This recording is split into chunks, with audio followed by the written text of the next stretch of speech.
ওই আল্লাহর বান্দা ডাক দিয়া কয়, রে গোলাম, তুমি 100 জবাই করিয়া হত্যা করিয়াও যদি মানুষের বিদায় দাও, আল্লাহ তো দয়াময়। আল্লাহ বলেন, লা তাকনাতু মির রাহমাতিল্লাহ।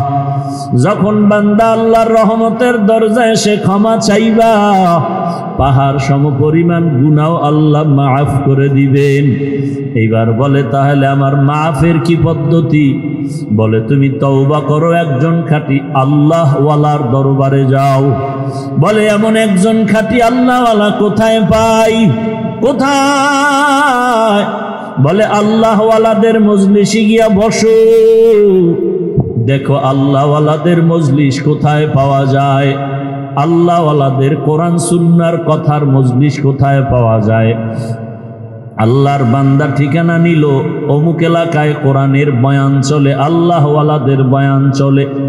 আল্লাহর বান্দা ওখানে রওনা হয়ে গেল। আল্লাহর বান্দা রওনা হইয়া সামন দিকে যায়। ঘরের থেকে বের হয়ে কিছু দূর যাওয়া মাত্রই আজরাইল আলাইহিস সালাম হাজির হয়ে গেল। তার জানটা নিয়ে গেল, রূহ কবজ হয়ে গেল, জায়গায় পড়ে রইল। এখন বেহেশতের ফিরিস্তারা, জাহান্নামের ফিরিস্তারাও এসে হাজির হয়ে গেল। জান্নাতের ফেরেশতারা বান্দার রূহটাকে নিয়ে জান্নাতে নিতে চায়। কারণটা কি? বলে, বান্দা তওবা করার জন্য আল্লাহ ওয়ালাদের মজলিসে দরবারে রওনা হয়েছে। জাহান্নামের ফেরেশতারা বলে না, একে জাহান্নামের দিকে নিয়ে যাব, জীবনে গুনাহ কম করে নাই, আর তওবার নিয়ত করেছে, এখনো তো তওবা করতে পারে নাই। আল্লাহ পাক রব্বুল আলামিন কুদরতের নজর দিয়ে তামাশা দেখতেছেন। ফয়সালার জন্য আল্লাহ জিব্রাইল আমিনকে পাঠিয়ে দিলেন। ও জিব্রাইল, গিয়া সমাধান করে দাও, আমার ওই যুবক বান্দাটা যেখানে ইন্তেকাল করেছে, ওখান থেকে তার বাড়ির জায়গা কাছে নাকি আল্লাহ ওয়ালাদের মজলিস বা দরবার কাছে? কিতাবের মধ্যে লেখে, ওই বান্দা যেখানে ইন্তেকাল করলো সেখান থেকে তার বাড়ি কাছে, আল্লাহ ওয়ালাদের মজলিস দূরে। আল্লাহ পাক রব্বুল আলামিন যেহেতু বড় রহমান, আল্লাহ পাক হলেন বড় গফফার। আল্লাহ তাআলা কুদরতিভাবে বাড়ির জায়গাটা দূর করিয়া আল্লাহওয়ালার মজলিসটাকে কাছে করে দিলেন। আর বললেন, তুমি জমিনটা মাপ দিয়া যদি দেখো, আল্লাহওয়ালার জমিনটা কাছে, তো জান্নাতে পাঠায়া দাও। আর যদি দেখো তার ইন্তেকালের জায়গা থেকে বাড়িটা কাছে, জাহান্নামে পাঠায়া দাও। আল্লাহ কুদরতিভাবে বাড়ির জায়গা দূর করে আল্লাহওয়ালার জায়গাটা কাছে করে দিলেন। জিব্রাইল আমিন মাপ দিয়া দেখে তার ইন্তেকালের জায়গা থেকে আল্লাহওয়ালার মজলিস বা দরবার কাছে। ফয়সালা দিয়া বলে, জান্নাতের ফিরিস্তা, এই বান্দাকে জান্নাতে নিয়ে যাও। কুল ইয়া ইবাদিয়াল্লাযীনা আসরাফু আলা আনফুসিহিম লা তাকনাতু মির রাহমাতিল্লাহ। আল্লাহ বলেন, যারা গুনাহ করছো, নফসের উপরে জুলুম করেছো, আল্লাহর রহমতের দিয়ে তাকায় ক্ষমা চাও। এই তওবার মজলিসগুলো হলো আল্লাহওয়ালাদের মজলিস। এই মজলিস থেকে যখনই রাস্তায় বেরিয়ে যাবেন, সব জায়গা কিন্তু গুনাহ কামাই করার জায়গা। দোকানে বসবেন, অনর্থক কথা হবে গুনাহ, বেগানার দিকে নজর হবে গুনাহ। কিন্তু এই প্যান্ডেলে যতক্ষণ থাকবেন, গুনাহ তো হবেই না, বরং সওয়াব লেখা হবে। আমরা দুনিয়াতে এসেছি, একদিন চলেই যেতে হবে। কেউ থাকার কোনো সুযোগ নেই, কিন্তু হিসাব করা প্রয়োজন, কি নিয়ে জমিনে এসেছি আর কি নিয়ে যাচ্ছি। জমিনে এসেছি খালি হাতে, যাবো খালি হাতে। यहाँ हम सब मुसाफिर है, यहाँ हम सब मुसाफिर है, कब्र आखिर ठिकाना। कोई आगे रवाना है, कोई पीछे रवाना, कोई आगे रवाना है, कोई पीछे রওয়ানা। কেউ থাকতে পারেনি, পারবেও না। আমরা এখানে যারা আসছি একদিন আমরাও থাকতে পারবো না, ইচ্ছা করলেও পারবো না। এসেছি খালি হাতে, যাবো খালি হাতে। মাঝখানে আমাদের কিছু করণীয় কর্মসূচি আছে। ওয়ামা খালাকতুল জিন্না ওয়াল ইনসা ইল্লা লিয়াবুদুন। আল্লাহ বলেন, আমি ইনসান জাতীয় জিনকে অনর্থক সৃষ্টি করিনি, একমাত্র আমার গোলামি করার জন্য আমি সৃষ্টি করেছি। আর এর মধ্যে আমি আল্লাহর কাছে সব থেকে মানুষ বড় দামি। আসমানও আল্লাহ সৃষ্টি করেছেন, জমিনও আল্লাহ সৃষ্টি করেছেন, সব কিছু আল্লাহই সৃষ্টি করেছেন, কিন্তু কোনো একটি জিনিসকে ইঙ্গিত করে বলেনি এটা আমার প্রিয়। শুধু মানুষকে বলেছেন তোমরা আমার প্রিয়। ইয়া ইবাদিয়াল্লাযীনা আসরাফু আলা আনফুসিহিম লা তাকনাতু মির রাহমাতিল্লাহ। ইয়া ইবাদি, হে আমার প্রিয় বান্দা বান্দিরা, তোমরা আমারই বান্দা, আমারই গোলাম, তোমরা আমারই আপন। কারণ আমার গোলাম, আমার প্রিয় আর কেউ নাই। আমি বড় আদর করে তোমাদেরকে সৃষ্টি করেছি। আমাকে আল্লাহ বলে তোমরাই ডাকবে, আমার প্রশংসা তোমরাই করবে, আর কেউ নয়। তোমাদেরটাই আমি আল্লাহ রাব্বুল আলামিনের জন্য অনেক প্রকাশ করে দিবে যে আল্লাহকে। হে আমার প্রিয় বান্দা, যারা অন্যায় করে করে শয়তানের ধোঁকায় পড়ে নিজের নফসের উপরে জুলুম করেছো, নিরাশ হয়ে ফিরে যেও না। কারণ আমার রহমতের দরওয়াজা অনেক বড়, অনেক বড়। আল্লাহর এক বান্দা যুবক, এমন কোনো গুনাহ নাই করে নাই, এমন কোনো অপরাধ নাই করে নাই। ইতিহাসের পৃষ্ঠায় আছে বান্দা গুনাহের চূড়ান্ত সীমা লঙ্ঘন করে জঘন্যতম অপরাধ যে মানুষ হত্যা করা, এরকম একজন আর দুজন না 99 জনকে হত্যা করেছিল ওই আল্লাহর বান্দা। মানুষ হত্যা করা জঘন্যতম একটি অপরাধ। অন্যায়ভাবে নিজের স্বার্থ উদ্ধারের জন্য দুনিয়ার মোহে পড়ে এরকম কাজ করা সম্পূর্ণ ইসলাম বিরোধী কাজ, মানবতা বিরোধী কাজ। আল্লাহ এই গুনাহের থেকে আমাদেরকে হেফাজত করেন। তো ওই বান্দা বহু মানুষকে হত্যা করে দিলের মধ্যে একটু তামান্না জাগলো, ক্ষমার কোনো রাস্তা আছে কিনা। মানুষের জীবনে এমনটাই হবে যে একটা রাস্তা পাওয়া যায় কিনা ক্ষমা। জীবনে কি করলাম, মৃত্যুর আগে একবার হিসাব করার চিন্তা আসবে যে জীবনে করলাম কি, কোথায় গেল আমার সেই শৈশবকাল, কিশোরকাল, যুবক। আজ আমি বৃদ্ধ হয়ে যাচ্ছি। ওই যুবক হিসাব মিলাতে লাগলো, জীবনে কি করলাম। মারাত্মক একটি অন্যায় করেছি আমি, আমার মতো গুনাহগার কেউ নাই। মনের মধ্যে দুর্বলতা যখন চলে আসলো, আল্লাহ পাক বলেন ভাঙ্গা হৃদয়ের কাছে আমি আল্লাহ বেশি জায়গা নেই। আমি আল্লাহর রহমতের বৃষ্টি তার দিকে বেশি ধাবিত হয়। ওই যুবক চিন্তায় পড়ে খুঁজতে খুঁজতে একজন আল্লাহর বান্দার সাথে পরামর্শ করল, আমি এত বড় পাপের কাজ করেছি, নাজাতের কোনো রাস্তা আছে নাকি? ওই আল্লাহর বান্দা মূর্খতাবশত বলে ফেলল, তোমার মতো গুনাহগারের জন্য ক্ষমার কোনো রাস্তা নাই। যুবক চিন্তা করলো, আমার জন্য যদি ক্ষমার রাস্তা নাই থাকে তাহলে এই গুনাহ আমি করলে তো আর অসুবিধা নেই। যেহেতু আমার ক্ষমার রাস্তা নাই তো গুনাহ করেই যাই। আল্লাহর বান্দা তরবারিটা হাতের মধ্যে নিয়া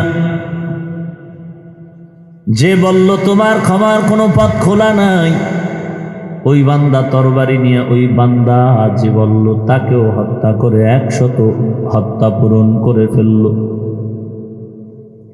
এইবার বাড়িতে যায়, আর একজন আল্লাহর বান্দার সাথে মোলাকাত হয়ে গেল। কোথায় যাও রে যুবক, বড় সন্ত্রাসী মেজাজ গরম নিয়ে কোথায় যাও?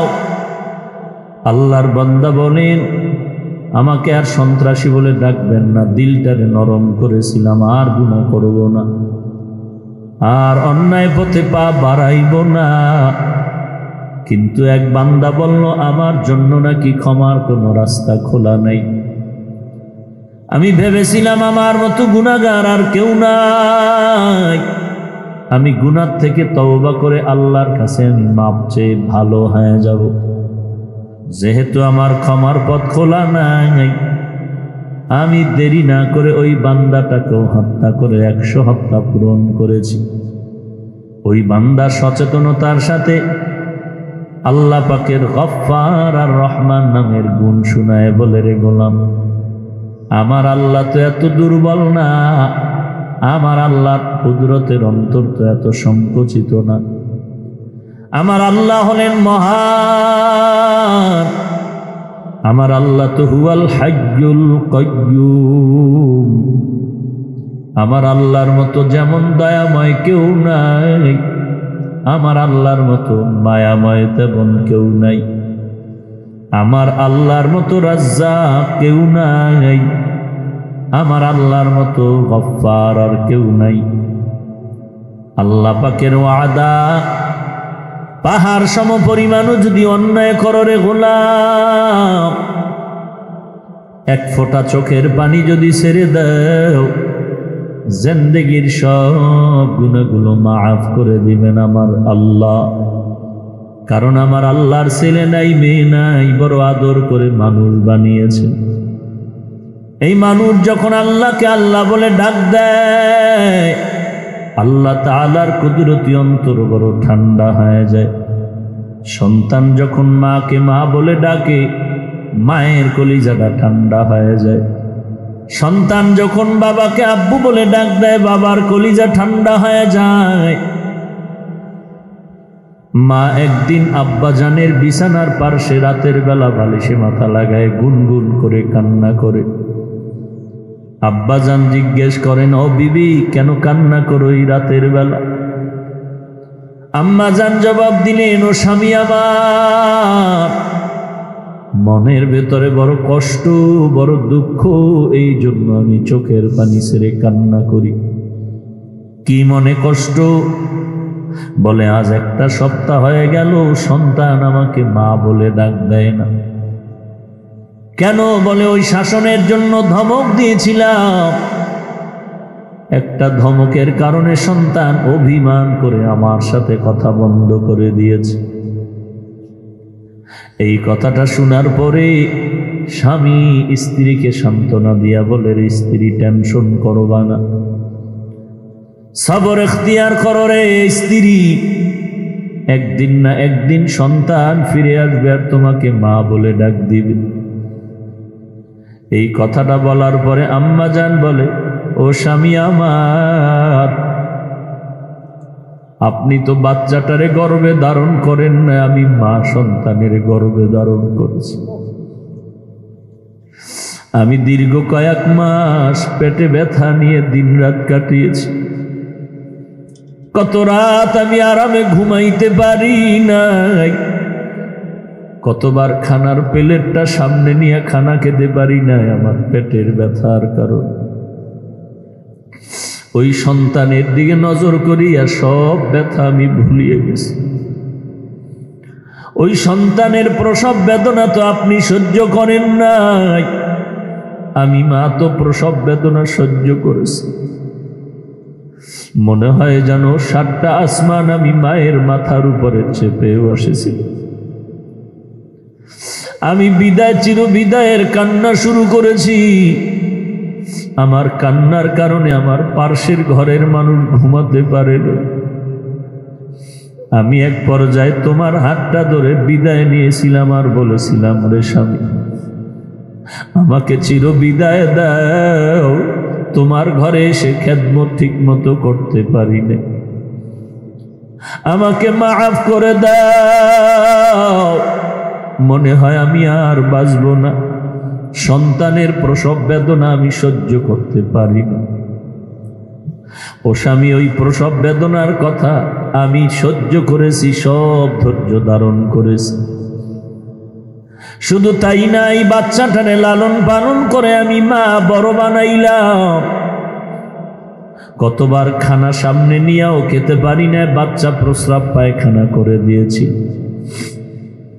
এত কষ্ট সহ্য করার পর আমার জীবনের সব মায়া মোহাব্বত যেন এই সন্তানের জন্যই হয়েছে। আজকে তুমি যতই আমাকে বুঝাও, আমি নিজেরে কন্ট্রোল করতে পারি না। আমি যতই চেষ্টা করি খানা সামনে নিয়ে খাবো, কিন্তু আমার খানা মুখের ভেতরে যায় না। আমি যতই চেষ্টা করি রাতে একটু আরামে ঘুমাবো, আমার চোখে ঘুম আসে না। আমার দুটো কান সজাগ,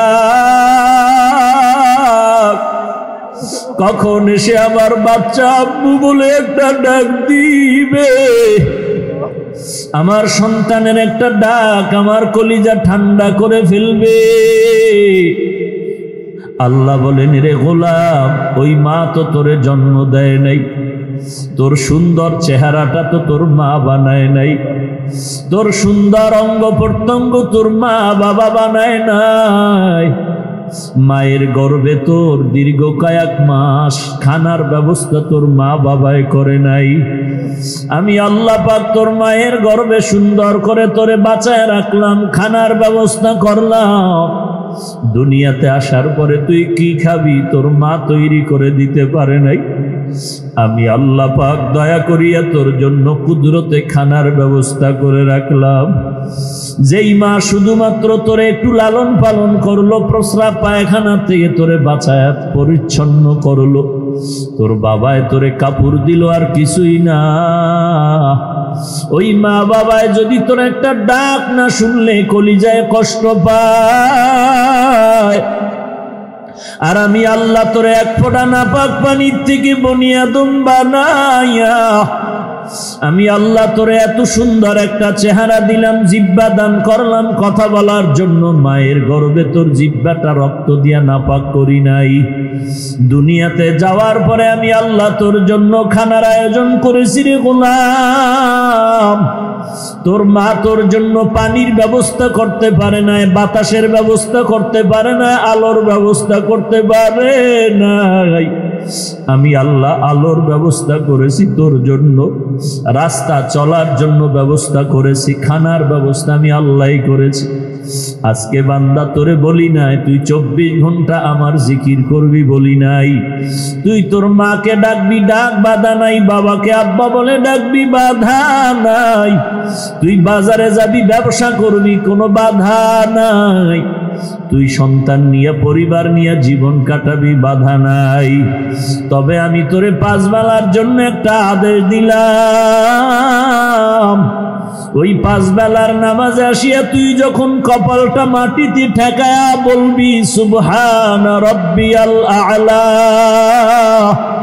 আমি আল্লাহ তোর জিন্দেগির সব গুনাহগুলো মাফ করে দিব রে গোলাম।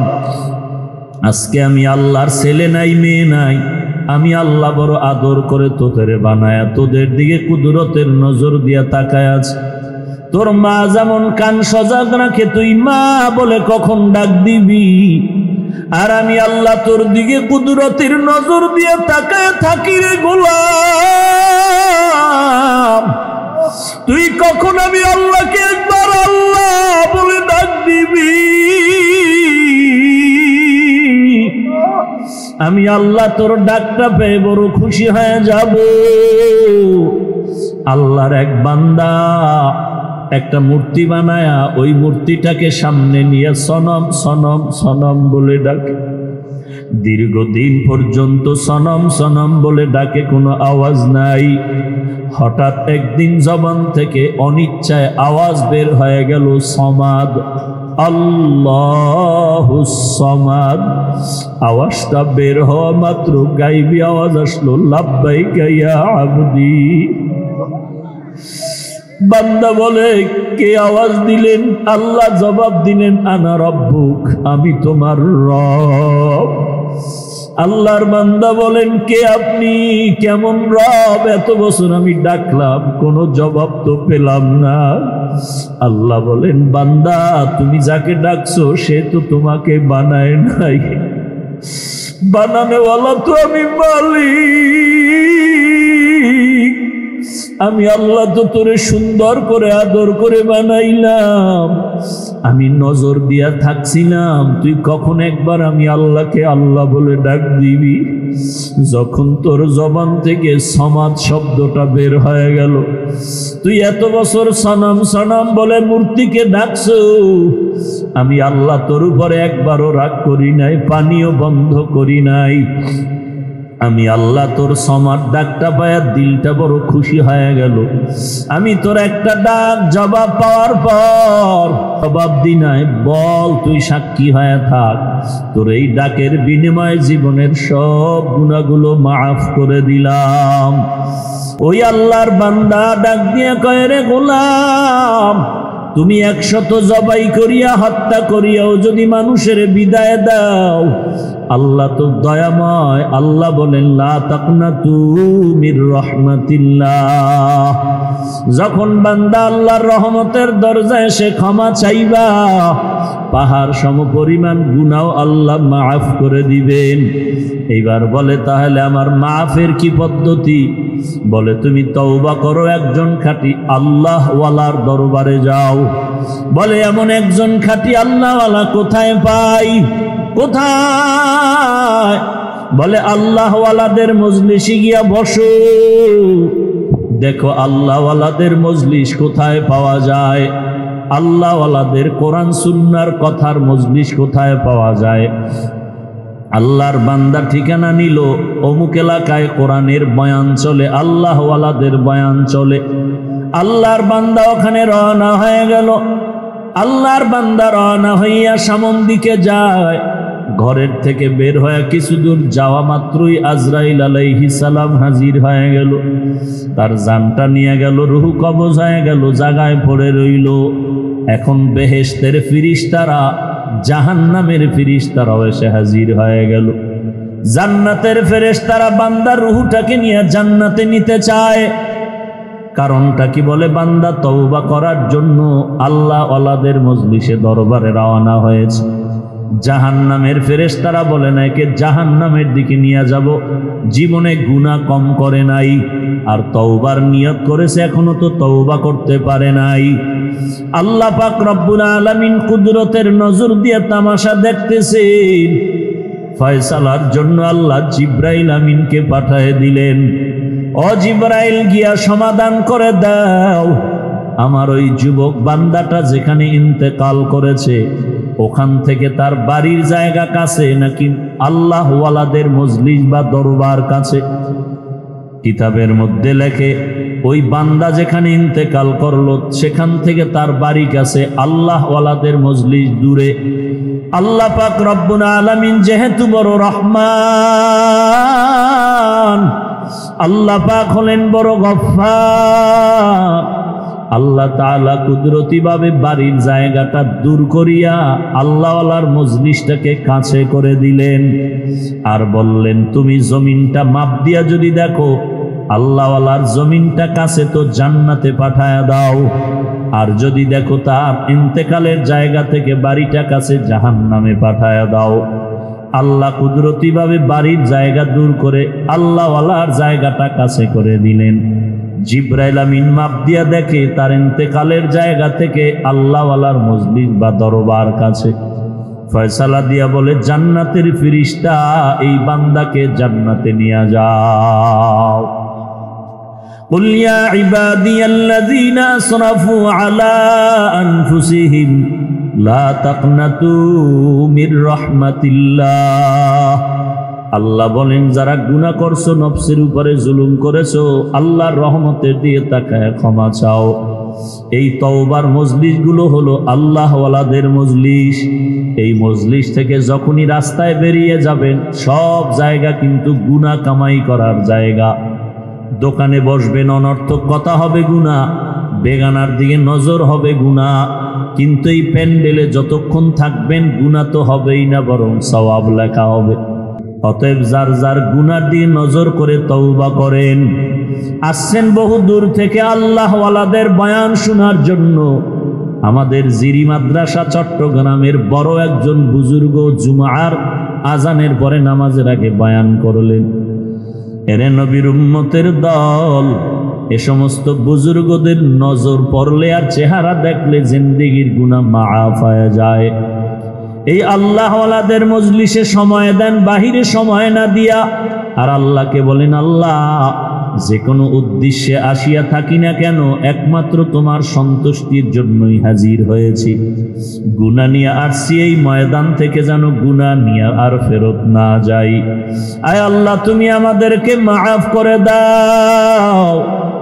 আর আমি তো আপনাদের এই এলাকায় যারা আছে সবাই আপনাদের মেহমানদের মেজবান।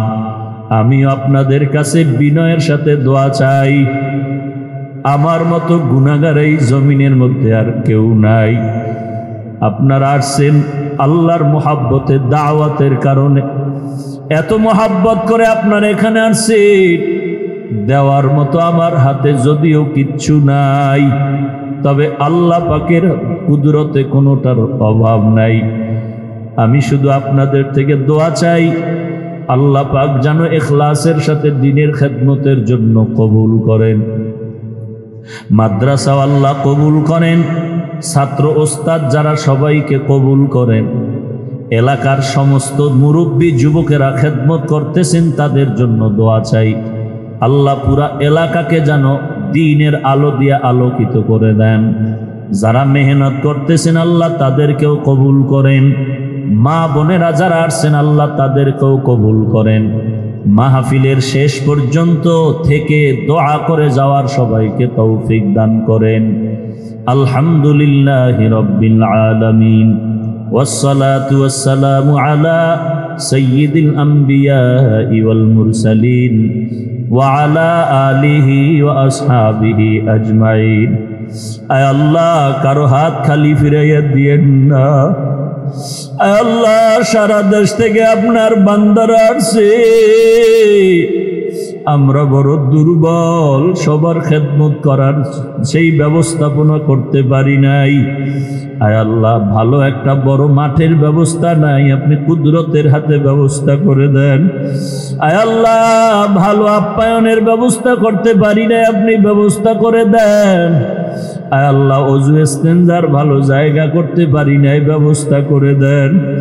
এলাকাবাসীকে আপনি কবুল করে নেন। আয় আল্লাহ, ছাত্র ওস্তাদদের কবুল করে নেন। আয় আল্লাহ, তাদের মন খুশি রেখে খেদমত করার সবাইকে তৌফিক দান করেন। আয় আল্লাহ, বহু দূর দূর থেকে সারা রাত গাড়ি করে আসছে, অনেকে ঘুমাইতেও পারে নাই রে আল্লাহ। আয় আল্লাহ, আমাদের হাতে দেওয়ার কিছুই নাই, আপনি কুদরতের হাতে সবাইকে হেদায়েতের নূর দান করেন আল্লাহ। আয় আল্লাহ, সবার দিলকে খুশি করে দেন আল্লাহ, সবার দিলের তামান্না কবুল করে নেন। আয় আল্লাহ, প্রশাসনের যারা আছে সবাইকে কবুল করে নেন। আয় আল্লাহ, প্রশাসনিকভাবে যারা যতটুকু সহযোগিতা করে আপনি কবুল করে নেন। আয় আল্লাহ, এলাকায় খাস রহমত দান করেন আল্লাহ। আমাদের দিল থেকে রিয়া হাসাদ কিবির দূর করে মোহাব্বত পয়দা করে দেন। আয় আল্লাহ তাআলা, মাহফিলের মাইক লাইট প্যান্ডেলের যারা কষ্ট করে আয়োজন ব্যবস্থাপনা করলেন কবুল করে নেন। আয় আল্লাহ তাআলা, খেদমতের জন্য যারা কাজ করে সবাইকে কবুল করে নেন। আমার মিডিয়ার ভাইদেরকে আপনি সহি রাস্তায় ঈমান ও আমল ও দ্বীনের খেদমত করার তৌফিক দান করেন। আয় আল্লাহ গুনাহের পথ থেকে হেফাজত করেন। ওলামায়ে কেরামদের ইজ্জত রক্ষা করার জন্য যেইভাবে বয়ান প্রচার করলে আপনি খুশি হবেন ওইভাবে প্রচার করার তাদেরকে তৌফিক দান করেন। আয় আল্লাহ এই বয়ান সবার দিলের আপন বানায়া দেন। আয় আল্লাহ সবার সমস্ত যুবকদেরকে কবুল করে নেন। আয় আল্লাহ অনেক যুবক গতকাল সন্ধ্যাবেলা আসছে, বলছে হুজুর আমরা নিয়ত করেছি আপনার এখানে আসবো ওয়াজের জন্য। অনেকে নাকি রাস্তাঘাটে বাধা পর্যন্ত দিতে চেয়েছে। আয় আল্লাহ তাআলা আপনি ছাড়া আমাদের আর কেউ নাই।